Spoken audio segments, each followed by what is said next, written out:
அது வந்து கண்டிப்பா ஏற்றுக்கொள்ள முடியாது. பிரதானத்துவம் இந்த கூட்டத்தை கூட்டப்பட்டது. ஏன் இவ்வளவு பெரிய ஒரு கன்ஃபியூஷன்? நான் ரொம்ப சிம்பிளான ஒரு பர்சன். அவருக்கு வேற எந்த விதமான ரைட்ஸும் கிடையாது. என்ன வேணா இருக்கட்டும். வணக்கம். நேர்பட பேசு நிகழ்ச்சிக்கு வரவேற்கிறோம். திரு விஜய், திரு அண்ணாமலை இருவரும் திராவிட கட்சிகளுக்கு எதிரான பாஜகவின் இரட்டை குழந்தைகள் என்று திமுகவின் முரசொலி நாளிதழ் கட்டுரை வெளியிட்டு விமர்சனம் செய்திருக்கிறது. இதுதான் இன்றைய நேர்பட பேசுவின் பேசுபொருள். விஜய், அண்ணாமலை இருவரையும் பாஜகவோடு இணைத்து பேசும் திமுகவின் வியூகம் என்ன என்ற தலைப்பில் பேச இருக்கிறோம். மூத்த பத்திரிகையாளர் திரு பிரியன் பங்கேற்றிருக்கிறார். மூத்த பத்திரிகையாளர் திரு பிரகாஷ் இணைந்திருக்கிறார். பத்திரிகையாளர் திரு சுவாமிநாதன் பங்கேற்றிருக்கிறார். வலதுசாரி கருத்தாளர் திரு நித்யானந்தம் இணைந்திருக்கிறார். வணக்கம் விருந்தினர்கள் அனைவருக்கும். திரு பிரகாஷ், திரு அண்ணாமலையை பாஜகவுடைய குழந்தை அப்படின்னு சொன்னால் கூட அவரே அதை ஏற்றுக்கொள்ள மாட்டார். அப்படி சொன்னால் கூட அதில் ஒரு லாஜிக் இருக்கு. பாஜகவில் இருந்து மாநில தலைவர் பொறுப்பை வகித்து அவர் தனி கட்சி, தனி இயக்கம் தொடங்கி இருக்கிறார் அப்படின்ற அடிப்படையில் அதை புரிந்து கொள்ளலாம். ஆனால் திரு விஜயையும் இணைத்து திரு அண்ணாமலை, திரு விஜய் இருவரும் பாஜகவின் இரட்டை குழந்தைகள் அப்படின்னு திமுக விமர்சனம் செய்வதனுடைய அந்த லாஜிக்கை புரிஞ்சுக்க முடியல. ஒரே ஒரு லாஜிக் தான் சார். விஜய் சார் அண்ணாமலை நீங்களே சொல்லிட்டீங்க, அவர் பாஜகவின் குழந்தைன்னு சொல்லலாம். ஏன்னா பாஜகவில் இருந்தவர் அவர், ரைட்டுங்களா? இன்றைக்கும் பாஜகவினர் தான் அவர் கூட இருக்காங்க, எல்லாரும் போகிறாங்க வராங்க, அது ஒத்துக்கலாம். விஜய் பாஜகவின் குழந்தைன்னு சொன்னது திமுக மட்டும் இல்லை, அவர் ஆர்எஸ்எஸின் குழந்தைன்னு சொன்னது திருமாவளவன். விஜய் ஒரு ஆர்எஸ்எஸின் குழந்தைன்னு சொன்னது திருமாவளவன். அதே மாதிரி திராவிட இயக்கம் முழுக்கவே, திராவிடர் கழகம் எல்லாருமே விஜயை எலெக்ஷனுக்கு முன்னாடி அவரை போய் ஆதரிக்கவே இல்லை. தேர்தலுக்கு முன்னாடி அவரோட கூட்டணிக்கு போகவே இல்லை. அதிமுக கூட்டணி ஃபெயிலியர் ஆனவுடனே, தலைமை ஃபெயிலியர் ஆனவுடனே இந்த கூட்டணி கட்சிகள்லாம் இவங்க கூப்பிட்டு பேசி சேர்த்துக்கிட்டாங்க, ரைட்டுங்களா? ஆனால் இவங்க பிஜேபியுடைய பி டீம் அப்படின்ற விமர்சனம் அவருடைய பர்த்லேருந்தே அவருக்கு அந்த விஷயம் இருக்குது. ரஜினியோடைய எபிசோடு ஃபெயிலியர் ஆனப்புறம் அவங்களுக்கு ஒரு ஆள் தேவைப்பட்டது. திமுகவையும் திராவிடத்தையும் அழிக்கிறதுக்கு ஒரு ஆள் தேவைப்பட்டது. அந்த வேலையை இன்றைக்கி வரைக்கும் செய்கிறாரு. அவர் பாஜக தன்னுடைய கொள்கை எதிரி அப்படின்ற ஒரு வார்த்தை மட்டும்தான், டெர்மினாலஜி மட்டும்தான் அவர்கிட்ட இருக்குது. அந்த வார்த்தைக்கு பிறகு அவர் எந்த சூழ்நிலையிலையும் பாஜகவுடைய கொள்கைகளை மிக கடுமையாக விமர்சிக்கவே இல்லை. தமிழகமே நீங்கள் ஒரு தேர்தலே, ஒரு பாராளுமன்ற தேர்தலே உங்களுக்கு பாஜகவுக்கு எதிராகவே நடந்தது. ஒரு பார்லிமெண்ட் தேர்தல் முழுக்க முழுக்க ஆன்டி பிஜேபி ஸ்ட்ரோக்கு தான் தமிழகத்தில் வெற்றி பெற்றது. அது எந்த அளவுக்கு வெற்றி பெற்றதுன்னா 40க்கு 40 வெற்றி பெற்றது. எதிர்க்கட்சிகள் வெறும் 7 சட்டமன்ற தொகுதிகளில் தான் திமுகவை விஞ்ச முடிஞ்சது. அந்த அளவுக்கான ஒரு பிரம்மாண்டமான வெற்றி. பாராளுமன்றத்தில் 40 தொகுதிகள் குறைவாக பெற்று ஆந்திராவில் சந்திரபாபு நாயுடு ஒரு 20 தொகுதிகளை அட்ஜஸ்ட் பண்ணி கொடுத்தது. அதுக்கப்புறம் நிதிஷ்குமார் இவங்களெல்லாம் வச்சு ஓடிக்கிட்டு இருக்கு கவர்மெண்ட். ஸோ அந்தளவுக்கான ஒரு பெரிய எஃபெக்டை ஏற்படுத்தினது தமிழகத்தில் பாஜக எதிர்ப்பு தான். ஆனால் இன்னைக்கு வரைக்கும் விஜயுடைய இத்தனை 2 வருட அரசியலில் எங்கேயாவது ஒரு இடத்துல அவர் பாஜக எதிர்ப்பு அப்படின்றத முன்னிறுத்தி வச்சு பாஜகவுடைய கொள்கைகளை வேறறுத்து சொன்னதில்லை. பாஜக எதிர்ப்பை வீரியமா வைக்கலங்கிற விமர்சனம் வேற, பாஜகவுடைய குழந்தை தாவேகா என்ற விமர்சனம் வேற. ரெண்டு வேறு வேற. ஆமாங்க. பாஜக எதிர்ப்பை தமிழகத்தில் ஆழ ஊன்றி பண்ணக்கூடியது திமுக. பாஜக எதிர்ப்பை ஆழ ஊன்றி பண்ணது திமுக. அதே மாதிரி அதிமுகவும் பாஜக எதிர்ப்பை ஆழ ஊன்றி போன தேர்தலில், பாராளுமன்ற தேர்தலில் பண்ணிச்சு. 2 திராவிட கட்சிகளும் பாஜக எதிர்ப்பை பண்ணும் பொழுது அப்போது இங்கே லெஃப்ட் சைடில் தான் போனால் ஊர் போய் சேர முடியும்னு இருக்கும்போது, நான் லெஃப்ட் சைடே போக மாட்டேன், ரைட் சைடே தான் வண்டி ஓட்டுவேன்னு ஒருத்தர் போகிறாருன்னா அங்கே வித்தியாசப்படுறார் விஜய். அந்த வித்தியாசம் என்ன அப்படின்னு நீங்கள் ஆராய்ஞ்சு பார்த்தீங்கன்னா, அவர் பாஜகவை மறைமுகமாக ஏற்றுக்கிறார் இன்னைக்கு வரைக்கும். என்ன காரணம்? ஏன் ஏற்றுக்கணும்? அதுக்காக ஒரு அடிப்படையான அதுக்கு ஒரு வலுவான காரணம் இருக்கும். நீங்கள் காங்கிரஸை கூட சேர்த்துக்கிட்டு கூட்டணியில் வச்சுக்கிட்டு அமைச்சரவையிலையும் இணைத்து கொண்டு பாஜகவோடு இணக்கமாக போகிறார் விஜய் அப்படிங்கிறதும் ரெண்டும் முரண்பாடான புள்ளி இல்லையா? இன்னைக்கு அர்லேக்கருடைய செயல்பாடுகள், கவர்னரோட செயல்பாடுகள் தமிழக சட்டமன்றத்தில் இருக்கிறதும் சரி, இதுக்கப்புறம் வர்றதும் சரி, அர்லேக்கருடைய செயல்பாடுகள் வந்து ஆரம்பத்தில் வந்து விஜய்க்கு எதிரான ஒரு செயல்பாடு பண்ணார் அவர் 4 நாட்கள். அதுக்கப்புறம் வந்து அர்லேக்கருடைய செயல்பாடுகள் முழுக்க முழுக்க விஜய்க்கு சாதகமாக தான் இருக்குது. கவர்னரோட செயல்பாடு முழுக்க சாதகமாக தான் இருக்குது. கவர்னர் வந்து பல தவறுகளை வந்து பண்ணுறாரு. அதுக்காக நிர்மல் பேசுகிறாரே தவிர விஜய் பேசல. உதாரணத்துக்கு மதுரையில் போயிட்டு வைகை அணையை வந்து நாங்கள் வந்து பண்ணுவோம், கவர்னர் மாளிகை வந்து ரிப்பேர் பண்ணோம் அப்படின்னு ஓப்பனாக பேசுகிறாரு. அது முழுக்க முழுக்க மாநில அரசின் உரிமையை மீறிய செயல். அது ஏற்கனவே பன்வாரிலால் புரோஹித் அந்த மாதிரி பண்ணும் பொழுது எடப்பாடி ஆட்சி இருந்தாலும் திமுக மிக கடுமையான போராட்டங்களை பன்வாரிலால் புரோஹித்துக்கு எதிராக பண்ணிச்சு. அந்த மாதிரி எந்த சிம்டமும் வந்து விஜய்கிட்டேருந்து இல்லை, விஜய் பேசவும் இல்லை. ஏன் விஜய்க்கு இந்த தயக்கம் அப்படின்னா, அவங்க இன்னொரு விஷயமும் இப்போ பெண்டிங் இருக்குது. அவர் வந்து கட்சித்தாவல் தடுப்பு சட்டப்பிரகாரம் பல தவறுகளை செய்கிறார். அவர் வந்து அதிமுகலேருந்து 6 உறுப்பினர்களை வந்து ராஜினாமா பண்ண வச்சுட்டு அவர் வந்து ஆட்சிக்கு சப்போர்ட்டை தேடியிருக்கார். 144 உறுப்பினர்கள் சப்போர்ட்டையும் அவர் தேடினதே கட்சித்தாவல் தடுப்பு சட்டத்துக்கு விரோதமான ஒரு விஷயம். உங்களுக்கு தெரியும், கட்சித்தாவல் தடுப்பு சட்டம்ன்றது எவ்வளோ கடுமையான சட்டம். சிபு சோரன், ஹேமந்த் சோரன் போன்ற முதலமைச்சர்களை கவர்னர் மாளிகையிலேருந்து கூட தூக்கி எடுத்துகிட்டு போன சட்டம். பாராளுமன்றத்தில் கட்சித்தாவல் தடுப்பு சட்டத்துக்காக ஆயிரக்கணக்கான கோடி ரூபாய், நூற்றுக்கணக்கான கோடி ரூபாய் கொடுத்தாருன்னு நோட்டுக்கட்டுகளையே பறக்க விட்ட அந்த சட்டம். அது எவ்வளோ பெரிய சட்டம், அதுக்கு எவ்வளோ பெரிய வரலாறு இருக்குது. ஆயாராம் காயாராம்னு நார்த் இந்தியாவில் நடந்ததை மாதிரி அதை மீறி வந்த சட்டம். ஸோ அந்த சட்ட பிரகாரம் இன்னைக்கு வரைக்கும் ஒரு ஸ்ட்ரிக்டான ஆக்ஷன் வந்து எடுக்கப்படல. கடுமையாக விமர்சிக்கிறார்ல திரு நயினார் நாகேந்திரன் விமர்சிக்கிறாரு. நயினார் நாகேந்திரன் விமர்சிக்கிறார், அவ்வளவுதான். அல்ல, ஆதாரம் இருக்கும் பட்சத்தில் பாஜக ஒருவேளை ஆதாரம் உங்களுக்கு என்ன வேணும்? வைகோ சொல்றாரு ஓப்பனா, நான் விஜய் வந்து எங்க கட்சி உறுப்பினர்களை ராஜினாமா செய்ய சொன்னேன், விஜய் வந்து உங்களுக்காக கேன்வாஸ் பண்ணி ஜெயிக்க வைப்பாரு அப்படின்னு விஜய் சொன்னதா நான் என் கட்சி உறுப்பினர்கள்கிட்ட சொன்னேன் அப்படின்னு சொல்றாரு. இவர் சொல்றாரு, எம்ஆர் விஜயபாஸ்கர் சொல்றாரு, எங்களை வந்து அப்ரோச் பண்ணாங்க, அப்ரோச் பண்ணப்போ அவங்களுடைய அப்ரோச் எங்களுக்கு பிடிச்சிருந்தது. எதுக்கு அப்ரோச்சு? ஒரு கட்சியிலேருந்து இன்னொரு கட்சிக்கு மாறுறதுக்கான ஒரு அப்ரோச்சு. இது வந்து கட்சி தாவல் தடுப்பு சட்டம் இல்லையா? அதுதானே இப்போ ஆர்எஸ் பாரதி கவர்னர்கிட்ட கொண்டு போகிறாரு. அதில் என்ன கவர்னரோட ஆக்ஷன் வரும்? இல்லைனா நாங்கள் நீதிமன்றம் போவோன்ற லெவலில் தான் இருக்குது. அப்போது கவர்னர் வந்து முழுக்க முழுக்க சாஃப்டாக இருக்கார் விஜய் மேலே, விஜய் அரசு மேலே முழுக்க முழுக்க சாஃப்டாக இருக்கார். இவங்களும் கவர்னர் மேலே சாஃப்டாக இருக்காங்க. எஸ்எஃப்ஐ போராடுது, கவர்னரை எதிர்த்து ஒரு மிகப்பெரிய போராட்டத்தை நடத்துது. அவங்கள வந்து மண்டையிலேயே லட்டியில் அடிக்கிறாங்க, காயப்படுத்துகிறாங்க. கவர்னர் மாளிகைக்கு முன்னாடி போராட்டம் நடத்துறதுக்காக காயப்படுத்துகிறாங்க. எல்லாத்தையும் போலீஸ் வரம்பு மீறி செய்யுது. அது கவர்னரை வந்து திருப்திப்படுத்துறதுக்காக விஜய் போலீஸ் சிபிஎம் தோழர்கள் மேலே செஞ்ச தடியடியது. அவ்வளோ தொலைவுக்கு அவங்க இறங்கி போகிறாங்க கவர்னருக்கு ஆதரவாக.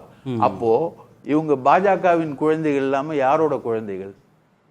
அதுதான் வந்து சொல்றாங்க. திரு சாமிநாதன், திராவிட கட்சிகளை வீழ்த்தணும், பலவீனப்படுத்தணும், தாவேகா மீது அதிருப்தி அடையக்கூடிய இளைஞர்கள் மீண்டும் திராவிட கட்சிகளுக்கு போயிடாம திரு அண்ணாமலை பக்கம் போகும் விதமாக ஏற்பாடு செய்யப்பட்டிருக்கு. இதான் இந்த கட்டுரையில் முக்கியமான சாராம்சம். தாவேகாவுக்கு போன இளைஞர்கள் மீண்டும் திராவிட கட்சிகளுக்கு போகாம திரு அண்ணாமலைக்கு நகர்வதற்கான வாய்ப்புகள் இருக்கா? அப்படியான ஒரு சூழல் உருவாகுமா? இல்ல சார், அண்ணாமலை முதலில் வலதுசாரித்துவ அரசியல் செய்தவர், பாஜகவினுடைய தலைவராக இருந்தவர். கிட்டத்தட்ட அந்த கட்சியை ஒரு பட்டி தொட்டி எங்கும் வேரூன்ற செய்ததுல அண்ணாமலை அவர்களுக்கு முக்கிய பங்களிப்பு இருக்கு. அதுக்கு எத்தனை வடிவம் கொடுத்தாலும் கிட்டத்தட்ட 18% ஓட்டு பதிவை அந்த கூட்டணி கட்சிகள் எடுத்தாங்க. பாஜக மட்டும் 2024 11% ஓட்டு எடுக்கிறாங்க. இது எல்லாத்துக்கும் மைய புள்ளி வலதுசாரித்துவ அரசியல் தான். அவர் அந்த அரசியலை விட்டு நகர்ந்து திராவிட கட்சிகள் எடுக்கக்கூடிய வாக்குகளை எடுப்பார் அப்படின்னு நம்ம கணித்தால் அது வந்து கிட்டத்தட்ட அந்த கட்டுரை அப்படி சொல்லுமே. ஆனால் அது கிட்டத்தட்ட ஒரு தவறான ஒரு புரிதலை தான் தரும் நான் நம்புறேன். ஏன்னா கிட்டத்தட்ட இன்றைக்கு இவ்வளவு பெரிய 19 லட்சம் பேர் தான் சேர்ந்திருக்கிறாங்க. அந்த எண்ணிக்கையே குறைவு. நீங்க விஜய் அவர்கள் கட்சியை தொடங்கிய 3வது நாள்ல 1 கோடி பேரை கடந்துட்டாங்க. நீங்க அதுல 14% தான் இளைஞர்கள். அண்ணாமலை அவர்கள் அந்த மேடையில் அந்த டேட்டாவை சொல்றாரு. 14% இளைஞர்கள் இருக்காங்க எங்க கிட்டங்கிற. நீங்க 19 லட்சத்துல 14% என்பது 2.25 லட்சம் பேர். கிட்டத்தட்ட 234 தொகுதியும் சேர்ந்து 2.25 லட்சம் பேர். அப்ப அண்ணாமலை அதுல நுணுக்கமாக சில காய்நகர்த்தல்கள் செய்கிறார். அப்படி வேண்டுமானால் புரிந்து கொள்ளலாம். விஜயை நேரடியாக முதல்வர் அவர்களை விமர்சித்தால் அந்த இளைஞர்கள் அண்ணாமலை அவர்களுக்கு எதிராக திரும்பி விடுவாங்க. அதனால அவர்கிட்ட ஒரு சாஃப்ட் பாலிடிக்ஸ் தொடக்க காலங்களில் பண்ணிட்டு அதற்கு பின்பு எதிர்க்கலாம் அப்படின்னு அவர் நினைத்தாலும் அது காய் நகர்த்தல். பட் அந்த பாஜகவினுடைய ஏதோ ஒரு ஆசையோடு அண்ணாமலை அவர்கள் களத்துல இருக்காருன்னா ஏன் பாஜக நிர்வாகிகள் அதிகமான பேர் அவர் பின்னாடி போறாங்க? கிட்டத்தட்ட பொள்ளாச்சியில் நடைபெற்ற அந்த கூட்டம், அந்த கூட்டத்தை அங்கு ஏற்பாடு செய்தது, ஒருங்கிணைத்தது எல்லாமே 2024 அதே தொகுதியில பாஜக சார்பில் போட்டியிட்டவர். அப்ப அந்த அடிப்படையில நம்ம அதை பார்க்கிற பொழுது கிட்டத்தட்ட அவர் ராஜினாமா செய்கிற பொழுதும் நம்ம எத்தனையோ ராஜினாமாக்களை பார்த்திருப்போம். கோபத்தின் உச்சத்தில் ராஜினாமா செய்வாங்க. ஆனா அவர் தலைமையிடம் போய் விலக்கி சொல்லிவிட்டு வந்து ஒரு ராஜினாமா செய்கிறார். அப்ப அவர் சுதந்திரமாக களமாடவும் அனுமதிக்கப்படுது. சோ அந்த இடத்தில் அவரை விமர்சிக்கிறது சரியான புள்ளியாக இருக்கலாம் ஒருவேளை.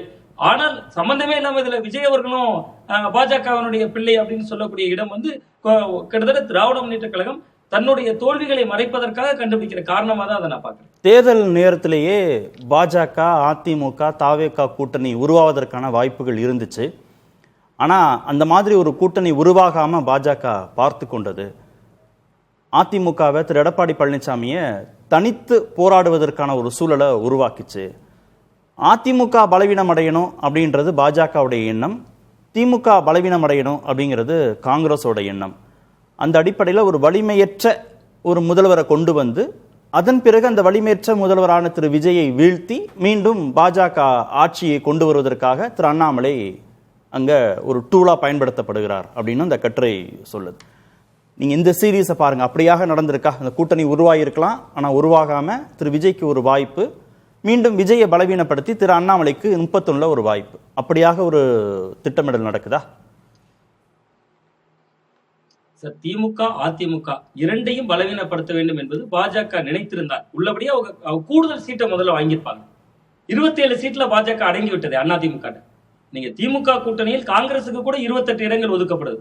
அதை விட கூடுதல் வாக்கு சதவீதம் காட்டிய கட்சி பாரதிய ஜனதா கட்சி. 2024 11% ஓட்டை காட்டிட்டாங்க. அந்த கட்சி தான் பல தியாகங்களை செய்திருக்கு. எடப்பாடி பழனிசாமி அவர்களுக்கு நெருக்கடி கொடுத்தார்களா என்பதை தாண்டி அண்ணாமலை என்கிற துடிப்போடு இருந்த ஒரு மாநில தலைவரை பாஜக விட்டு கொடுத்தது.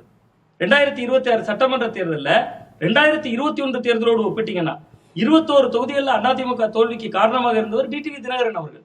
அவர் அந்த கூட்டணிக்குள்ள அழைத்து வந்ததுல பாஜகவோட பங்களிப்பு இருந்தது. அப்படி ஒருவேளை பாஜகவினுடைய கணக்கு விஜய் அவர்கள் வந்து கொஞ்சம் பலம் பெறணும், அதன் வழியா அதிமுகவோட அரசியல் இருப்பையே கேள்விக்குறியாக்கணும் என்கிற புள்ளியில மட்டுமே அணுகப்பட்டிருந்தா அதிமுகவுக்கு நெருக்கமான நயினா நாகேந்திரன் அவர்கள் அங்க மாநில தலைவர் வந்திருக்க மாட்டாரு. அந்த நேரத்துல அதுவும் ஒரு ஸ்ட்ராட்டஜின்னு கட்டுரை சொல்லுது. எந்த தொகுதி அதுவும் ஒரு ஸ்ட்ராட்டஜி.